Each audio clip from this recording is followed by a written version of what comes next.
Hello everyone, today we discuss contest 13. It was extremely hard actually, so I didn't expect it to be that hard.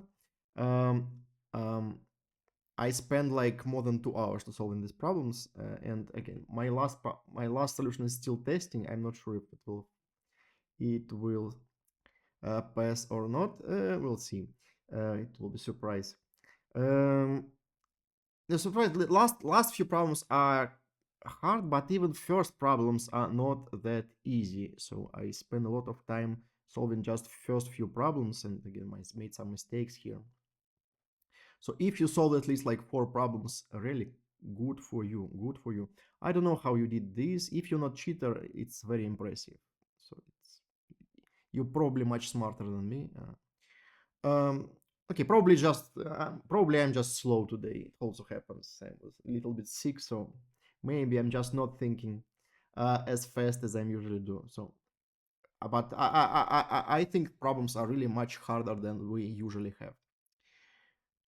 Okay, let's discuss. So I tried to record myself, but it was like 2 hours recording, and it was kind of embarrassing. So instead, we will not watch my recordings today. We will just look at my solutions. So okay, even the first problem is kind of complicated. So it's not like usually for the first problem we have something trivial. Yes, you need do something really straightforward, or maybe not straightforward, but so you either code a very simple code, so some mathematical idea, and then very simple code, or you have no mathematical idea, but a little bit more code than usual, but still here we have kind of both. So it's uh, I don't know. So maybe I missed some trivial solution for this problem. My solution worked like this. I'm looking for pairs of two books of different genres. So what I'm doing, I'm calculating pair of all possible books and then subtract pairs of the same genre. Yeah, so for each genre I calculate number of books of this genre, and then here I just subtract them. And this is like the simplest solution I got, so I'm not sure. It doesn't look like a simple problem for me, like the first problem of the contest. Yeah, maybe I missed something. Okay, let's look. So that's not something I can implement in 1 minute. Okay, maybe in a bad day. Mm, okay, it's a little bit easier, but again, you take one book from this and one book from all another, and then divide by two. Also double, maybe a little bit easier, but still it's pretty complicated problem. Okay, so that's problem A. Let me go back. Problem A. Is it still testing? Still testing. Will be surprised in the end of the lecture. Okay, problem B. Okay, let me put first this problem B. Problem B requires DFS. That wasn't expected. So I usually second problem is something kind of trivial. And here we have DFS in the second problem. Again, maybe I'm missing something. So what we need to do, we have some basically graph, and in each connected component, we can pick any member, and it will send the message to all members of the same connected component. That's what's pretty much described in this problem statement. So what we need to do, we need to find connected components of the graph. For each connected component, find the node with minimal cost. Yeah. So that's basically what I'm doing here. So I build the graph, I find connect component using this DFS. Yeah. So basically, I assign for each vertex, I assign. So this C is number of connect component. So now I know connect component for each node. Yeah. Then I calculate for each connect component. So Zi is connect component of node I. Calculate the minimum cost for this connect component. Yeah, here, and then just sum all these values. So every step is kind of easy, but still you need to do DFS or something like this. You may use, instead of DFS, you may use DSU, for example, yes, to find connected components. Also doable, but still. Okay, so overall problem is kind of standard. Maybe that's why it's don't be easy. So what was the initial difficulty of this problem?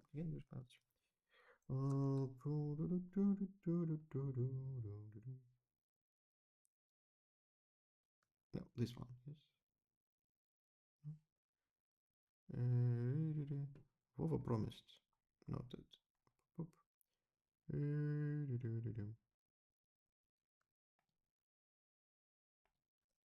Yeah, this one.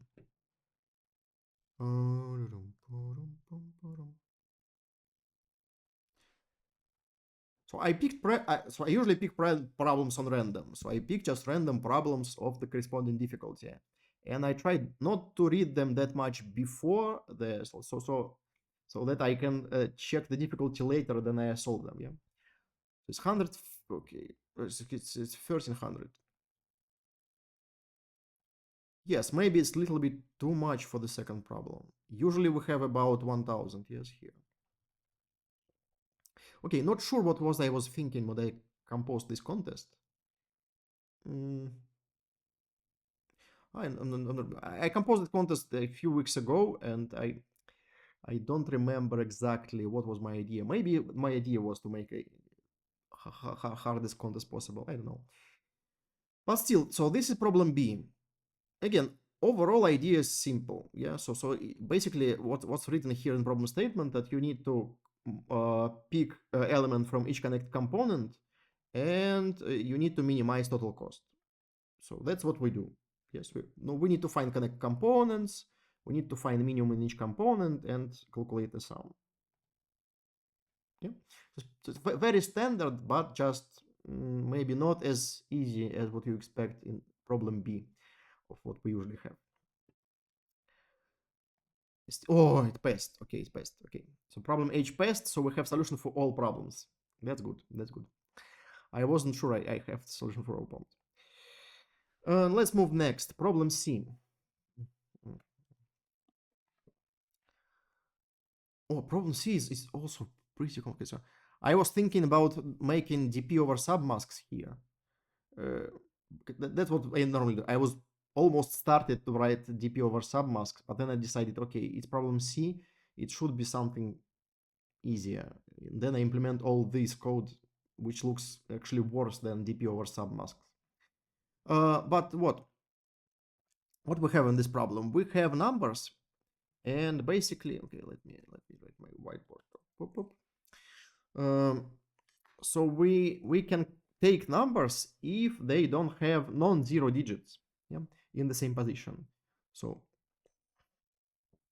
if you have number 1 0, or let's see 3 0, and you can combine it with number, I don't know, 5 0 1, yeah, then you can easily calculate the sum, because in every position there is only one non-zero digit.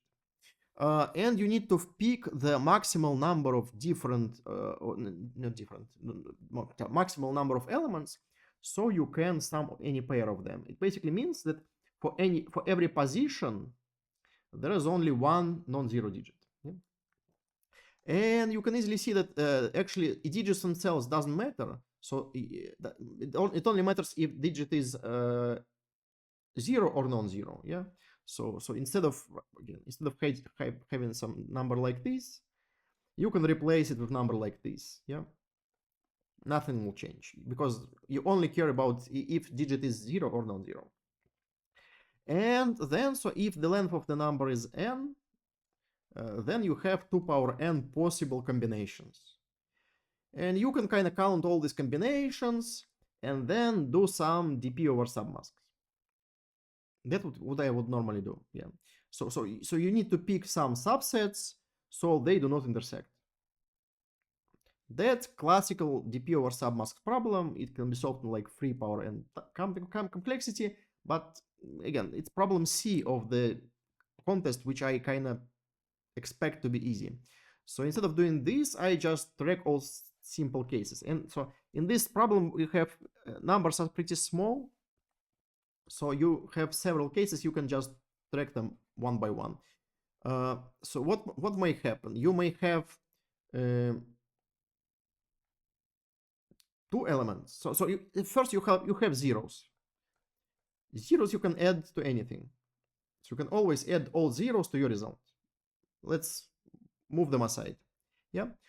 Then from other elements, you can pick one element, two elements, or three elements. Yeah. You can pick any one element, or you can pick two elements if they are like this. Okay, let's say 0 plus 1. So you can pick this set. You can pick 100 plus something. So 1, 10, or 11. Yeah. So any of this set. And you can pick, sometimes you can pick three elements if you have 100, 10, and 1. Yeah. So basically just three cases. And I decided it would be nice to just track all these three cases one by one. It turns out to be harder than I expected, as usually. But first, for every type, so I have several types. Yes, you have zeros. I just count them separately. I have 1, I have 1, 0, 1, 1, and 1, 0, 0. Yes. I enumerate them in binary, so this type is 1, this is 2, this is 3, this is 4. Yeah. So for every type of element, I remember the value. So value which give me this type, because you need to output this. So here you need to remember that 70 is actually 70. So what I do here, I calculate for each type like the representative of this type, basically. Yeah. So I create a C field with zeros. You can actually move this up, up, up. Then I calculate type of the element. Yeah, and here put it here. That's it. And here I just have three cases. So if I have at least one element, then I can make set of one element. Okay, I check which element I have, put it in the set. If I have 100 and at least one of anything else, then I put this 100 and anything else.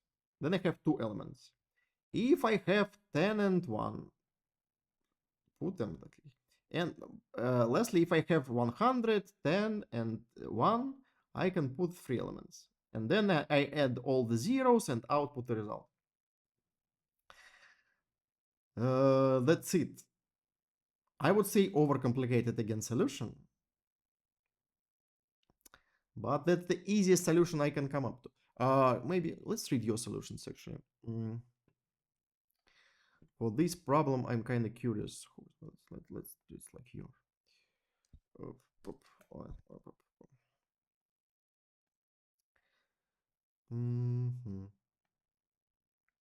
Maybe I missed something. Okay, I would say it's easier than mine. Okay, you all have get masks. Okay, you make DP over submasks. Makes sense.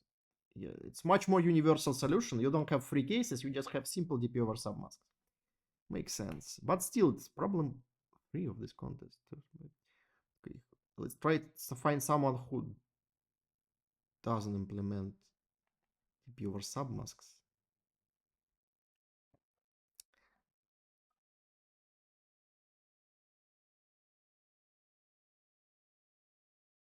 Okay, it's interesting. So we count zeros. We remember if we have 100, and now we have only two cases. Yes, okay.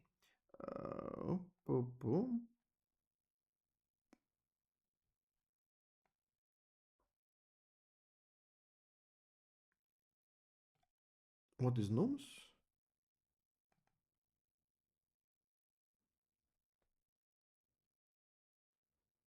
What is it small? So this is very small. Okay, this is something I missed. So I have small number of elements. It kind of makes sense because they are small. Okay. Okay, so you can just try all the pairs. Actually, all the triplets also. Okay, so something more simple could also work. Yes, because we have small number of elements, you can then check all the pairs, check all the triples. Makes sense. So maybe I just overcomplicate things. Okay. Let's go next problem D.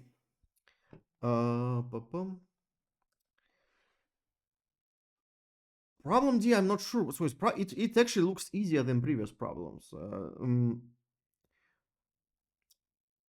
Okay, so we need to split number s into some like generalized Fibonacci numbers. Okay, if you think about it, you can think then first about how to split normal Fibonacci numbers. If you have normal Fibonacci numbers, how can you split number s into sum of different Fibonacci numbers?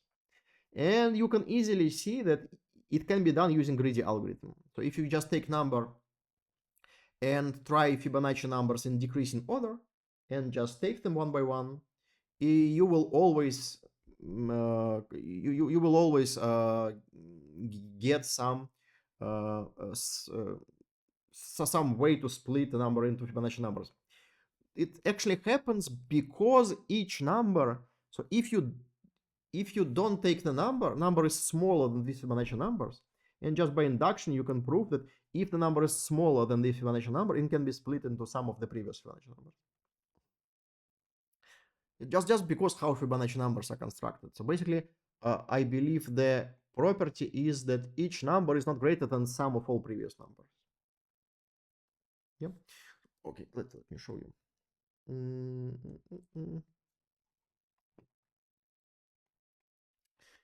So there are some sets of integers, kind of universal sets, which you can use to create any numbers. For example, if you look at the set 1, 2, 4, 8, 16, and so on, yeah, like powers of 2, you can combine them to get any number. So any integer number can be decomposed into powers of 2. Yeah. And basically this can be done because each number is the sum of the previous numbers, all previous numbers plus 1. Yeah. So if your number s is less than 16, yeah, then it is at most 15. Yeah. All numbers from 1 to 15 can be decomposed into these numbers. So that's basically induction. Okay, let's make it proper induction. So let's look at numbers like 1, 2, 4, and so on up to 2 power k. I claim that you can represent as sum of these numbers any number from 0 to 2 power k plus 1 minus 1. Just sum of all these numbers. So any number from the z can be represented as sum of these numbers.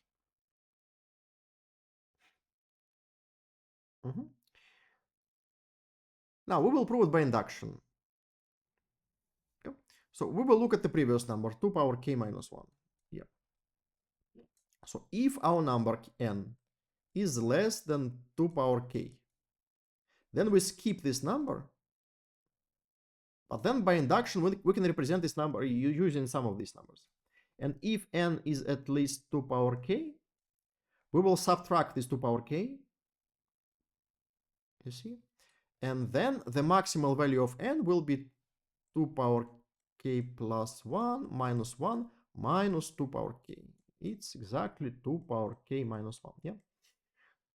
So again, in both cases, we kind of reduce to the same problem for k minus 1. Here, something even better happens. So Fibonacci numbers, they grow slower than powers of 2. It means that the same logic will apply. Yeah. So you can apply the same logic to the Fibonacci numbers as well. So every number can be represented as sum of Fibonacci numbers. And now if you look how these numbers are constructed, they constructed kind of like this. So first you have some zeros, doesn't matter, you have zeros. Let's keep 1 0, doesn't matter. Now we have 1. Now each number is sum of all previous numbers. Yeah, so we have 1 1, then we have 2 4 8. Up to the point when these numbers are great. So if when we have exactly k numbers, then we put last number, put 16, and after that we grow slower than powers of 2 and more like Fibonacci numbers. Yep. So again, the trick is that this sequence is a good sequence for greedy algorithm. You can You can just prove it by induction, or you can just remember the fact that you can greedily split numbers in the power of 2, and these numbers are kind of better than powers of 2 in some sense. Okay.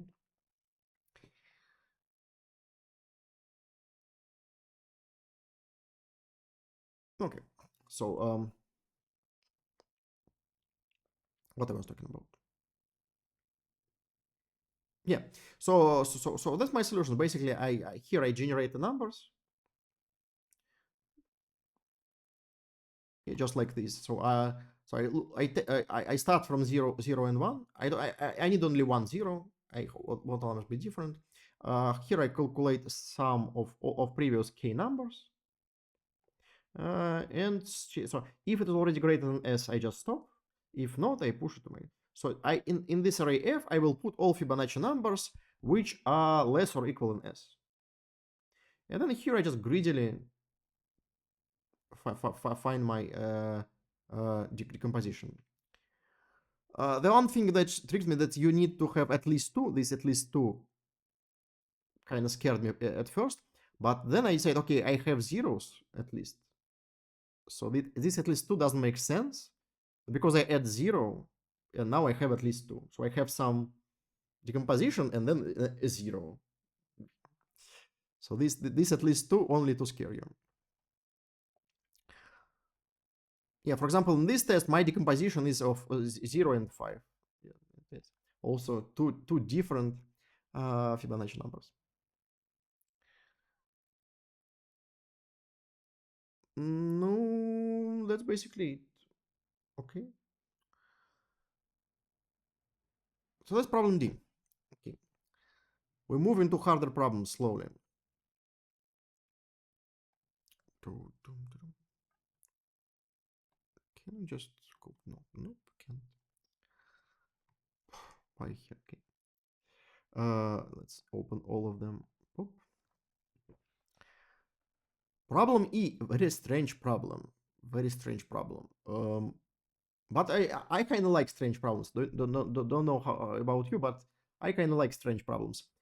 So there is no contest 13 is unlucky. Okay, no, it's not unlucky. It's just strange. You know, sometimes it happens. You need to learn how to deal with strange contests. Sometimes you have strange set of tasks. So like problem E. So there is no special algorithm. There is no some mathematical trick. You just need to understand what's going on here. So what's going on in this problem? We have some permutation. Yeah. We go through this permutation and take numbers one by one. Then for each player, this player picks 2 teammates whenever whoever he wants. Yeah. And then so for like here player 5 choose players 6 and 2. Yeah, so 6 and 2 are now chosen. Now the next player is 4. Player 4 choose players 3 and 9. So you choose 3 and 9 and continue. And you're given this basically split into teams, and you need to find the priorities for one of the players. So for player 4, here you have player 4. You need to find lexicographically minimal list of priorities.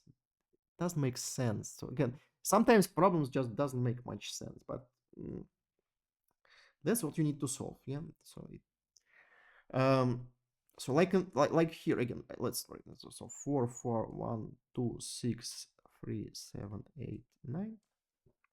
So first, player number 5 chooses players 6 and 2. Yeah. And then player 4, okay, player 5. Then player 4 chooses players 3 and 9. Okay, let's mark them 3 and 9.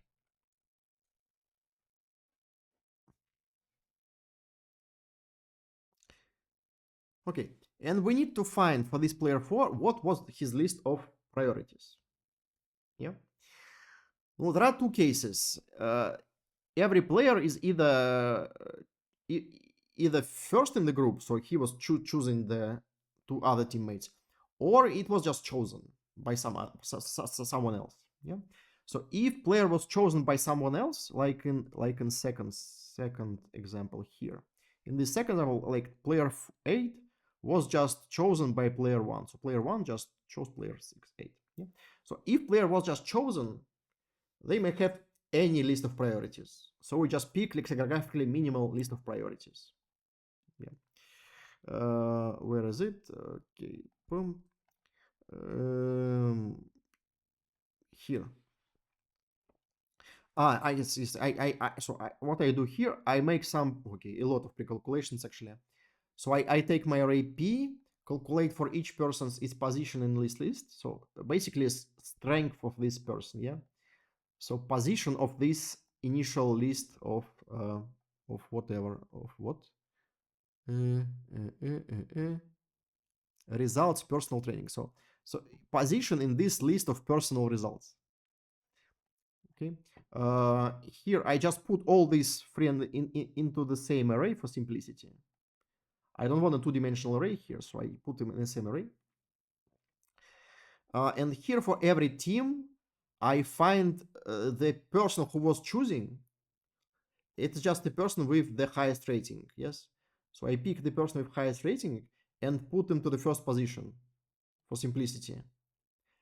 And then I sort to other persons for simplicity again. So just to make all the things easier in the rest of the code, yeah? So now, so again, the problem here is that these lists are not sorted. So these triplets given you in just random order, yeah? So what I'm doing, so okay, like here, I have a pop-up 5, 6, 2, 9, 3, 4, 1, 7, 8. What happened actually? So person 5 picked persons 6 and 2. Yeah. So instead, I say person 5 picked person 2 and 6. So they are sorted because it's easier than a sort. Yeah.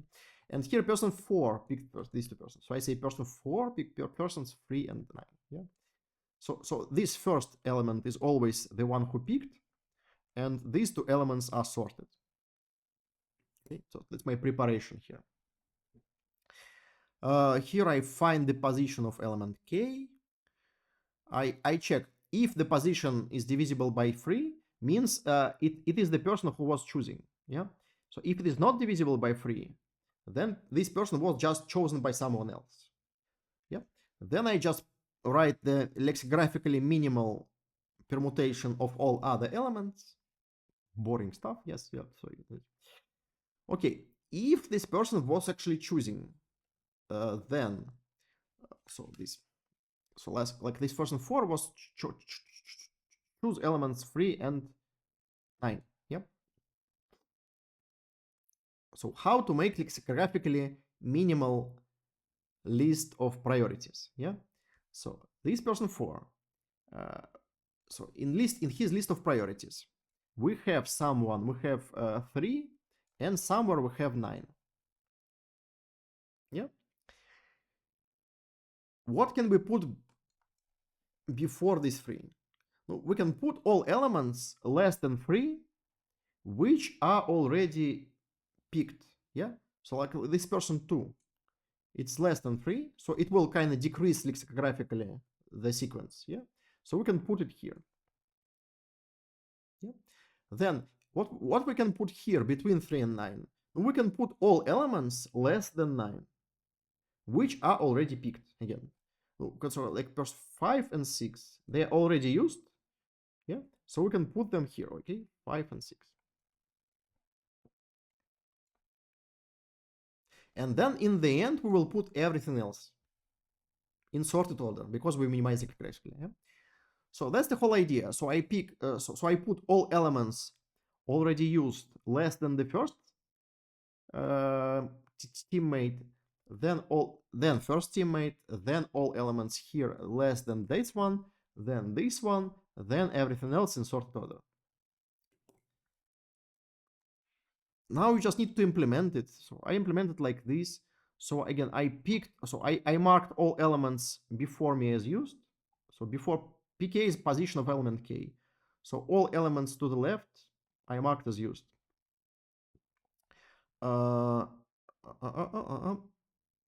yeah, then I put all elements which are less my first team member and which I already used. Then I put first team member. Yeah. Then I find all elements I can put before the second team member and second team member. Yeah. So that's the first part. And now you need to put everything which you didn't use before in sorted order. So I just, for simplicity, I just clear array used, mark everything I used, and just iterate here and mark it, put everything which is not put before. Code is really ugly, but again, the problem itself is kind of ugly. So I think it's okay for problem like this to have ugly code. It works at least. That's good. So again, so that's my solution for problem E. Okay, almost 100 lines of code. Madness for problem E. Any questions? No? No, okay, let's go to problem F. Problem F was fun. I actually forced myself to solve it without pen and paper just for fun. I highly don't recommend do it. If you do it in a contest, just use pen and paper like normal people do. But okay, so how I solve problem F? No, with some test by case analysis. Yeah. Okay, let's go. So what I will do here? Can I copy it here? Copy image. Can I just paste image here? No. Edit. Insert. Can I insert image here? No. Mm, mm, mm, mm, mm, mm. Probably not. No. Oh, I can. Mm, I can save this image here and then web app. You kidding me? You kidding me? Okay, can you take this? Oh, okay, nice, nice, nice.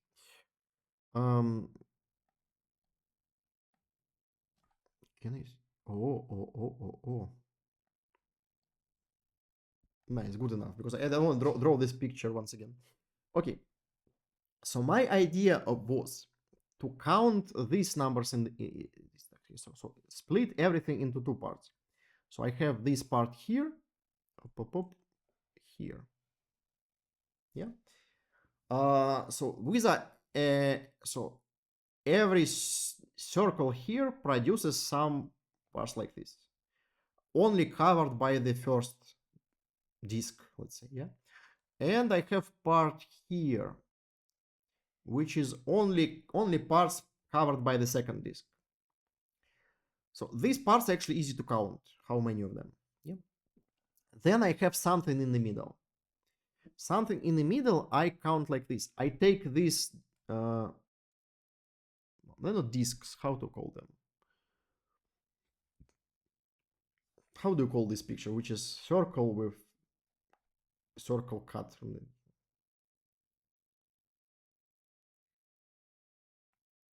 I don't know the correct word for this. So how do you call shape like this in English?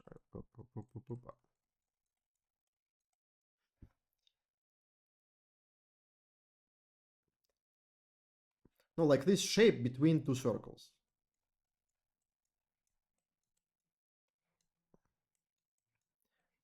Let's call it a ring. Okay, so let's call it a ring for simplicity. It's a strange name for this. No, okay. So for each ring, I calculate number of regions for this ring. So I take this ring and I have like 1, 2, 3, 4, 5 regions. Yeah. So for each ring, I count how many regions I have. Yeah. And just sum all of them. And I do it for every ring here, for every ring here. Then these areas I will calculate twice, so I just divide by 2. I actually figure out that I'm just counting the same number twice. So, okay, if you look at my code, I calculate this number C2 and divide it by 2. That's because I just calculate the same number twice, then calculate sum of these equal numbers, and then divide it by 2. It doesn't make any sense, but it was easier to me to think like this. Okay, so these two numbers, C1 and C2, are speculated. So these numbers outside are C1, and these numbers inside here are C2. And I count them twice because I counted for the first disk, then for the second disk. So I count this area twice. So in the end, I make C1 plus half of C2 and plus 1 for outer region. Yeah, this 17. So this plus 1. Okay. Okay, now let's go. So how I count every, so I believe you can do it in constant time, but thanks for big thanks to problem authors, they don't force you to do it using pure mathematics. So they could put 1 billion here or 10 billion here. So you kind of forced to invent formulas. You don't need to invent formulas. You can make at least one loop here. Thank you very much. Thank you very much. So I check every disk one by one. So you check disk R. R is the radius of this disk. So let's copy background. Okay. So imagine I have so outer radius is R. So it means that inner radius is R minus 1. Yeah. So I just look at this ring and see in how many parts it will be splitted. Okay. First, I check if I have this outer region. So if this ring is not completely inside the second disk, if it is not like this, then some part of this disk will be out. Yeah. So this part will be counted in C1. Yeah. So for this disk, I have these outer parts. Yeah. Sometimes I don't have them. So in this example, we don't have the situation. But if we have this slightly on, then for this internal disk, I don't have any outer part. Yeah. Good. So if for this ring I have external part, this part outside, which is not covered by the second disk, I add 1 to C1. Okay. Now I count this C2 value. So this intersection part. If this ring is not intersected with the second disk, I just continue. Yeah. So this checks that my disk or my ring do not intersect the second disk. Sorry. Let's see. So it doesn't intersect in two cases. If it is outside here, if second disk is here, then like this R plus this M should be less or equal than D. Yes, R plus M less or equal than D. So this value is D. Then I don't intersect with the second disk. Second case is when I am completely inside here. So when the second disk is inside here, then you have D plus M. So this D plus M is not greater than R minus 1. This value is R minus 1. Yeah. So this means I'm not intersecting because I'm outside. This means I'm not intersecting because I'm inside. In both cases, this ring just stays like it is. So it's not split it into parts. Continue. Here, if my ring is completely inside, so I have this ring, and it is completely inside the second disk. It kind of tells you that number of parts is kind of easy to calculate. Sorry, like this. Okay, good enough.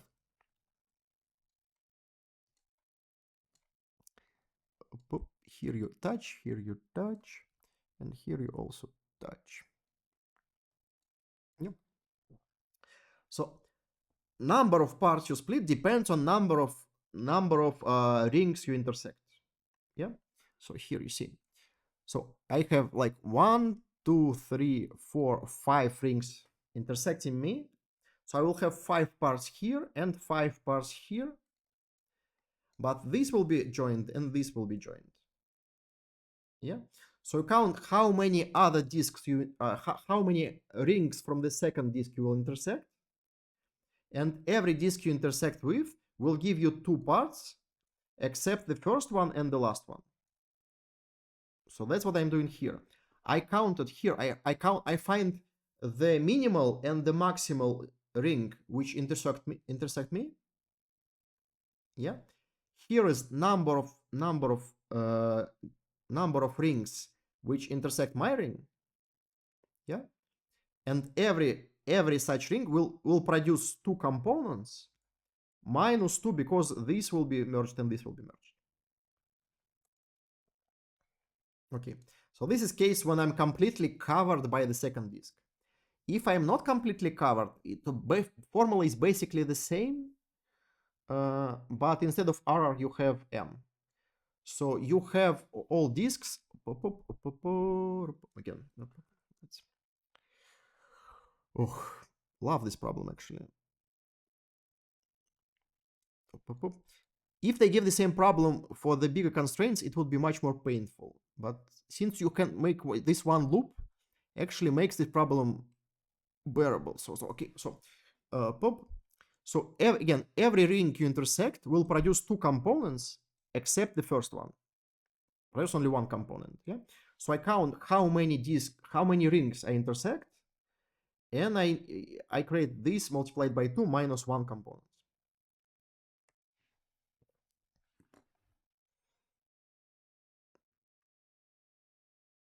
Okay, that's my solution. So again, count how many components I have out of intersection of these 2 disks, how many components I have inside intersection of these 2 disks. And because I calculate this C2 twice, actually, I calculate it here. I call it twice. I call it NM and I call it MN, you see, in both directions. So I just count this value twice. So I just divide it by 2 here. And no, that's it. That's the whole solution. Not a large extent. So that's the whole code. It's actually less code than we had in the previous problems. But yes, you need to be really careful to implement stuff like this. I made a mistake at some point, I believe. Here I made mistake. Because you have 2 cases again, when you are inside, when you are outside, 2 different cases. Number of rings you intersect will be different. Did anyone solve this problem actually? Did you solve it already? Okay. I hope you solve it by yourself. Okay. I believe in you today. Will you open? No. Okay. Oh, you have binary search. That's interesting.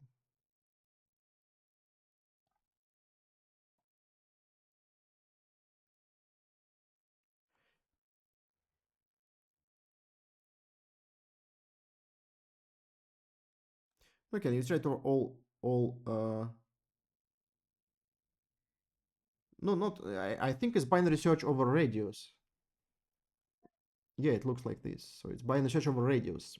Okay, and it's strange. So you have okay, instead of solving linear equation, you do binary search. Okay.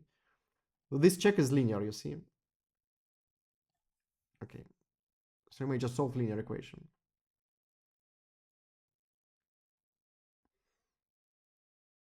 Okay, I think it's pretty much the same. Yes. Again, because I have these 2 ends, I have this if in my program. So you have different cases when you are inside, when you are outside. Yep. It's very strange way to write the binary search. Actually, I don't like it. I usually teach other implementation of binary search, but okay, if you solved it, okay, good for you. No, okay, we have 2 problems left. So that's my solution for problem G, if you're interested. Ah, no, it's problem G. Ah, yes, it's problem G. Okay. 100 lines of nice code. I'm not sure if it can be solved easier. No, I read the problem explanation, actually, tutorial of this round. Um, they kind of have the same solution, but for some reason, okay, I don't know. My first solution didn't work for time limit, so I kind of I don't like this construction vector of set. It's kind of very strange thing to very strange way to store the graphs. I don't know. Maybe it can be easier. Okay. Again, idea of the solution is very easy. So you have some sequence. So basically, like on a very high level, what's happening? You have some sequence. You need to find next lexicographically next sequence. Yeah. How you usually do it? So you have some sequence A. Let's see. Yeah. And you need to produce the next sequence like A prime. Yeah. Which is the greater than me, yet greater than me, lexicographically, yes. But out of all sequences greater than me, you pick the minimal one. So it's the closest possible lexicographically next sequence. Yeah. How you usually do it? We use it like this. You wanna change some suffix, so you find the largest possible suffix which you can leave. So you have the same suffix here. So this part is the same, and here you replace some number. So you have, okay, in my, let's enumerate them like I did in my code. So this number is, this is y. So I replace this number with t because I can. Yeah. So in this t is greater than y. Yeah. So you want to maximize the length of this prefix and then change one element. Yeah. And this t is minimal t greater than y. Yeah. So you want to keep as many elements as possible and then change this element to the smallest possible element greater than the initial one. Yeah. After you do this, you just greedily pick each element minimal possible element. Yeah. No, that's basically it. Yeah. So just every time pick minimal possible element. So now that's the basically outline of the whole solution. Now the only thing you need to do is to check if the prefix is correct or not. Yeah. So what I will do, I will take the prefix, try to add one more element t, and now I need to check if this prefix is correct or not. Yeah. Now we move to the problem. So this was just my thoughts about the in general about sequences, lexicographical order, and something like that. Yeah. Now we actually, when we kind of understand what we need to do, let's go to the problem. So what in this problem means that this prefix is correct. Yeah. Prefix is basically just some beginning of Euler cycle. Yeah. So you already have some beginning. Yeah. So you started in vertex, let's say 1. Okay. This S is initial vertex. Yeah.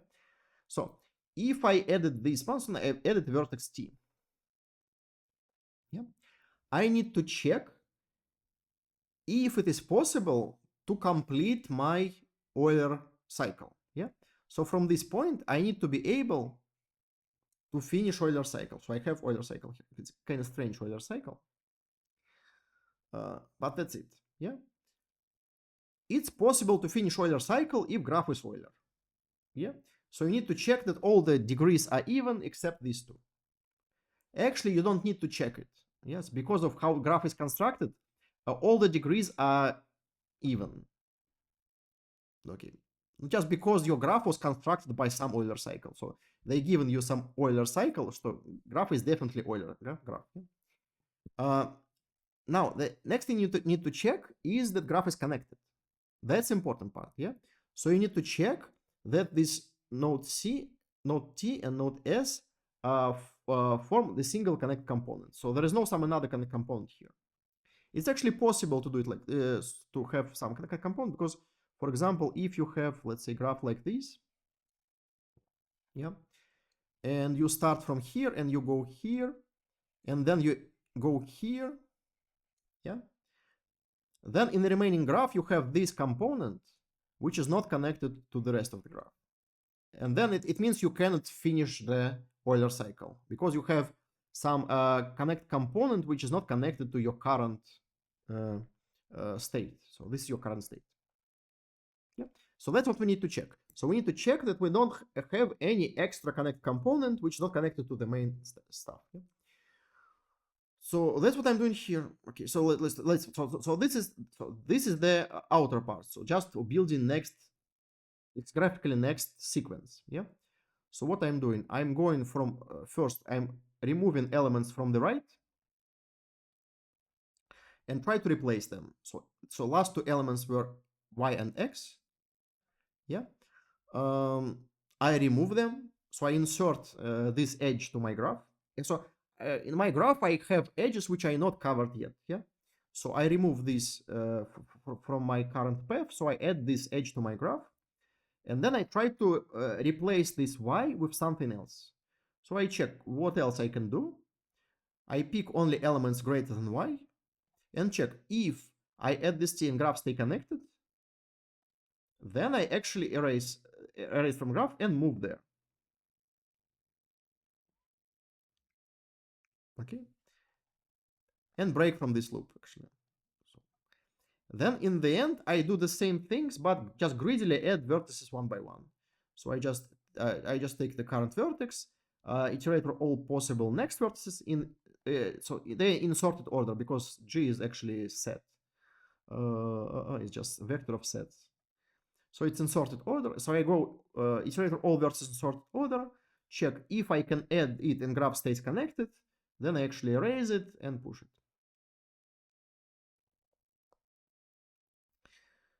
Here I check the graph is connected. Okay, so I add two parameters because I was optimizing here. I was very afraid of having another time limit. So no, because normally I would do like this. I would erase this edge, then check. If check is not if check is false, then I insert it back. So I would probably do it like this. Okay, poop, poop, poop, erase. Okay, and then I will insert it back.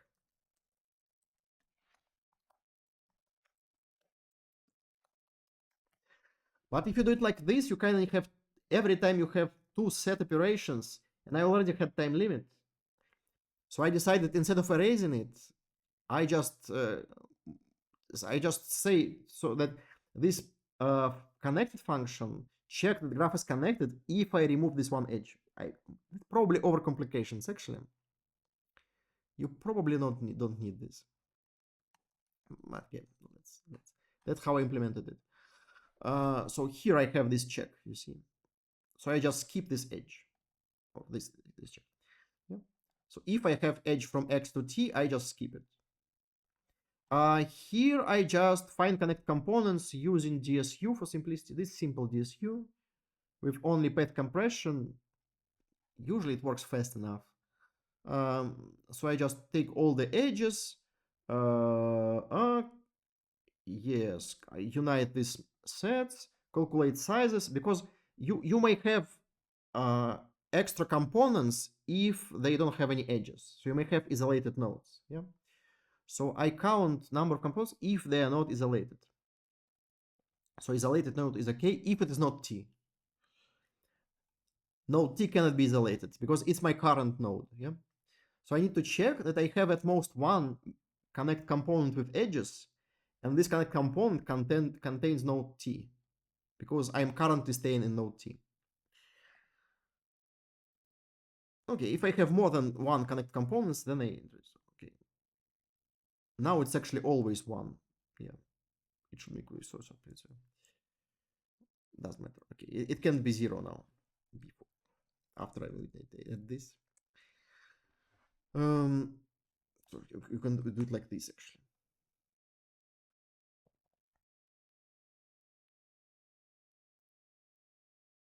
I know I spend a lot of time just fighting with time limits because my initial solution used adjacency matrix here. I decided since I have graph 100 by 100, I can just use adjacency matrix here. And it was time limit. And then I replace it with vector of sets, and it's surprisingly much faster. But because graph is not very dense, um, yeah, that's probably the reason. So they have limit of number of edges in the graph. So adjacency matrix have always size n square, yes. But if your m is less than n square, then you probably have some improvement. Again, kind of strange. This gives you time limit and this doesn't. But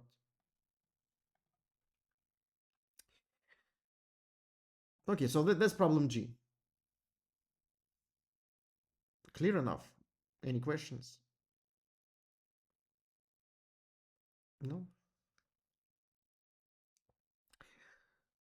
Well, let's go. Let's move to the final problem then. Okay, final problem H. So I have randomized solution for problem H, and I checked that the tutorial. They also have randomized solution. I'm kind of curious if there is non-randomized solution for this problem. Oh, it's not the final version. Let's get. Let me fix it. This version actually gave me wrong answer. Yeah, so that's final version. Let's copy this one.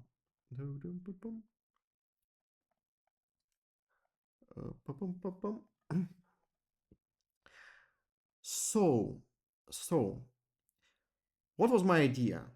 So what we need to do? We need to pick element, or we need to pick number, which is divisor of at least half of all elements.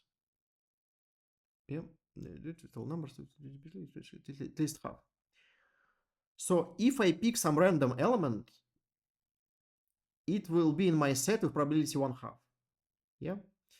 So you can try, like here I try 20 elements, and with probability 1 over a million, yeah, you will pick one element. Yeah. So probability of mistake will be 1 of the million. Yeah.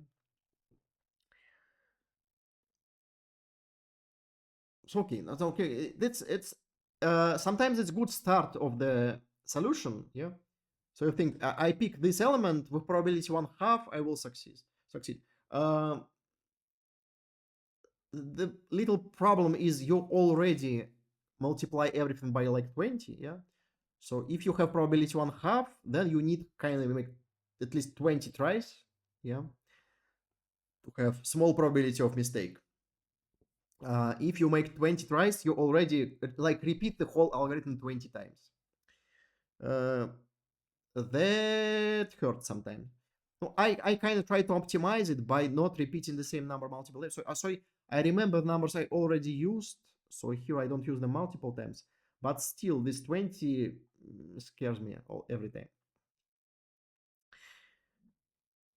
So what now? So if you pick one element and you think this element must be in your set, yeah, then your answer is one of the divisor of this element.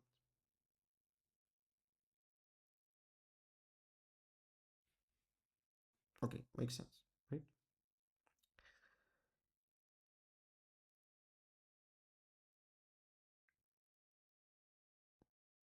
I actually stopped from why we only care about these numbers.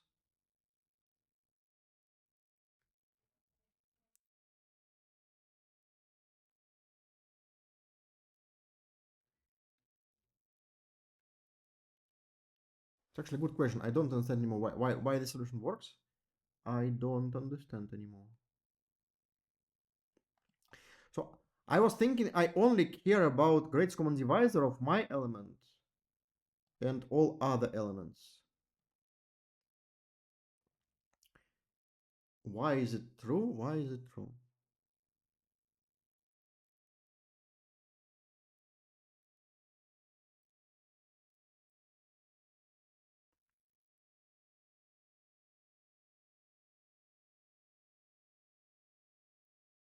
Doesn't look correct.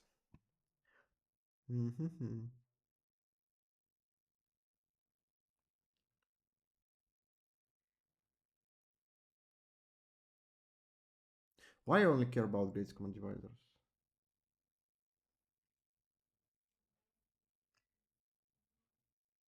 It's really strange. Okay, so Okay, so my idea was again, so we need some divisor of number x. Yes, so I look at all divisors of number x and just check how many numbers, how many other numbers are divisible by this divisor. And I do it like this. I calculate greatest common divisor of x and every other number. Yeah, and then here I just check. So okay, this I repeat word divisor multiple times. So okay, let's do it like this. Okay, let's do one by one. So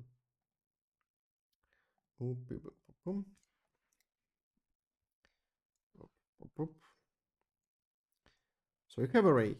Yes, you pick one random element x. Yeah. Now you say that divisor. Oh, so that this answer g is the divisor of x. Yeah. Now, if you check all possible divisors of x, there are there's usually not that many of them. So they're like, or like probably like few thousand of these divisors. What you can do, you can check how many other elements are divisible by this divisor. Yeah. Unfortunately, you can't just pick any divisor and just iterate over all other elements, just too slow. So what you do instead, you calculate greatest common divisor of each element and my element. So you calculate array like bi is greatest common divisor of ai and x. Yeah, because you only care about this GCD part. You don't care about the factors which are not factors of x. Yeah. So for every other element, you don't care about the. So if you look at the prime factorization, yeah, you don't need about prime factors which are not factors of x. Yeah, obviously. So you can just erase them all, and if you erase them all, you create greatest common divisor. Now you can replace values ai with values bi. Okay, so again, if you believe that number x is the number you need, so this number is in your set, then you can replace all other numbers with this greatest common divisor.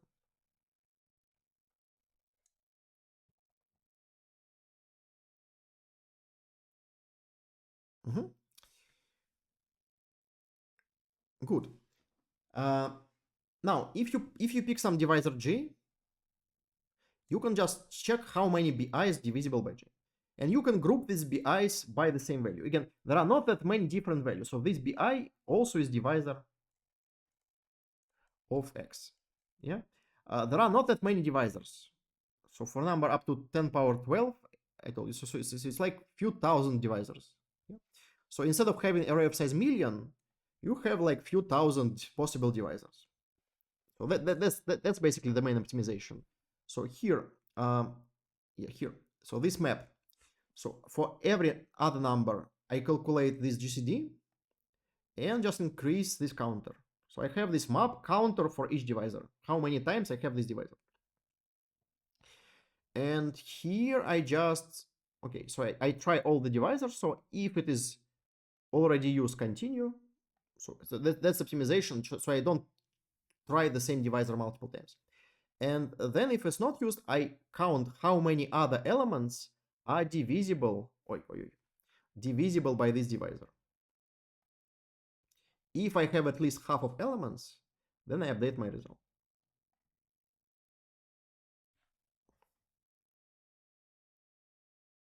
That's my story. I'm now not convinced why I only check elements here. Why I don't need to check all possible divisors, only divisors from this GCD? Interesting.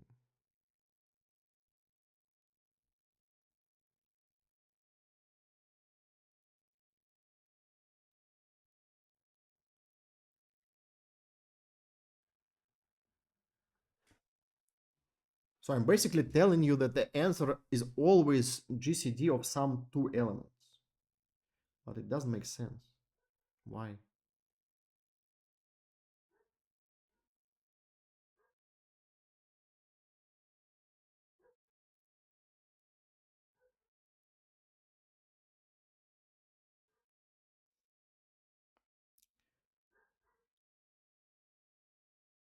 Hmm.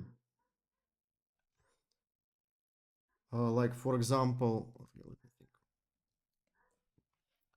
Like for example, if I have, so I have 2 multiplied by 3 plus my 5. So I need 3 elements, all multiplied by 2. These 2 multiplied by 3. These 2 multiplied by 5. And these 2 multiplied by 7. Yeah. So I have like 6 by 5. It's 30. 6 by 7 it's 42. And what's here? 70. And 1. Something like this. Okay, I need half. Okay, 1, 1.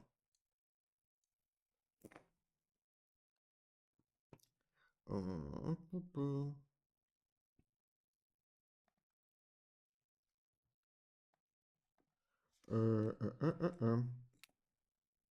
5, okay, 30, 42, 71, 1. 1, it's not correct. But it passed all the tests. Still. I believe answer is 2. So all these 3 numbers divisible by 2. The answer should be 2. No. Okay, they didn't get. Okay, they did make a great job making the tests here. So okay, let's fix it really quick. So what we need to fix, we just need to find all the divisors. So let's do it. For int d from 1 d square is x d plus plus m. Just say if x divisible by d equals 0, then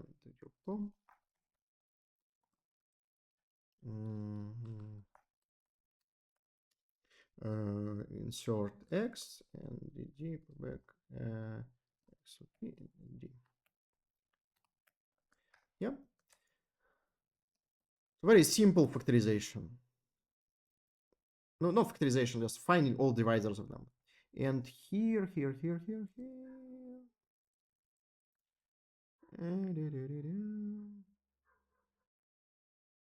Let's say like this, for int g from dd. Okay, d. Okay. If it is used, continue, else insert. To term, calculate, let's say from 0. D. Oh, something like this.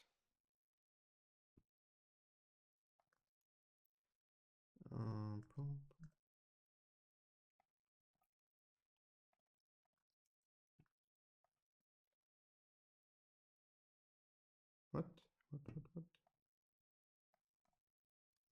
D.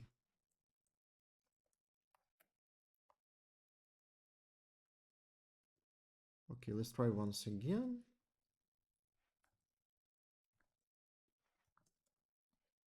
Okay, now it's 2. Now it makes more sense now. But it's fun. Sometimes you have incorrect solution, pass all tests, and then only later you understand it's actually incorrect. Okay, if you don't have any more questions, then that's it, okay? Okay, thank you for watching. See you next week.